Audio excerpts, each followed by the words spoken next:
Shopping করতে আমার অনেক ভালো লাগে। আমার যখন মন খারাপ থাকে আমি তখনই শপিং করি, কিন্তু শপিং এ যাওয়ার পর আমি ডিসিশন নিতে পারি না এটা কিনবো নাকি ওটা কিনবো। সবই ভালো লাগে, এখন আর কোনো চিন্তা নাই, এখন আমার সময় আছে।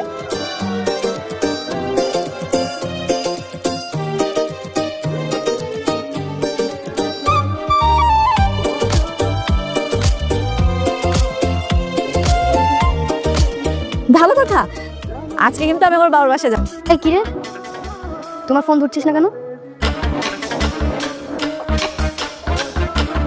কি রে, আমি কতবার তোকে ফোন দিচ্ছি, তোমার ফোন রিসিভ করছিস না, কি হয়েছে?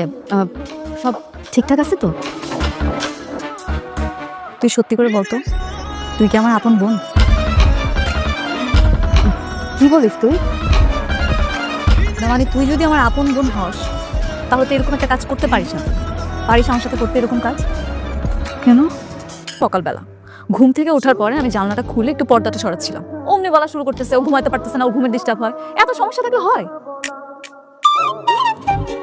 ও ও আচ্ছা, এই ব্যাপার। দেখ, এই সামান্য বিষয় কেউ রাগ করে? পাগলি একটা।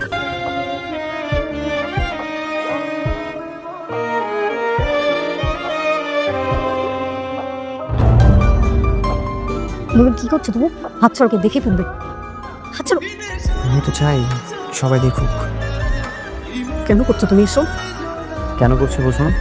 তুমি আমার খুশি, তুমি আমার সব কিছু। কেমন লাগছে বয়ফ্রেন্ড রেখে অন্য একটা ছেলের সাথে সংসার করতে? দেখো, তুমি এই বিষয়ে কাউকে বলো না। আমার ছোট বোন খুব ভালো একটা মেয়ে, তুমি ওকে বিয়ে করেছো, তুমি ওর সাথে সংসার করো। প্লিজ আমার সংসারটা ভেঙো না, প্লিজ আমাকে মাফ করে তো। আমি তোমাকে কখনোই ক্ষমা করতে পারবো না। কফি চলতে এসে এই নেন বস আপনার। আপু তোর কপি। কি সব ঠিকঠাক?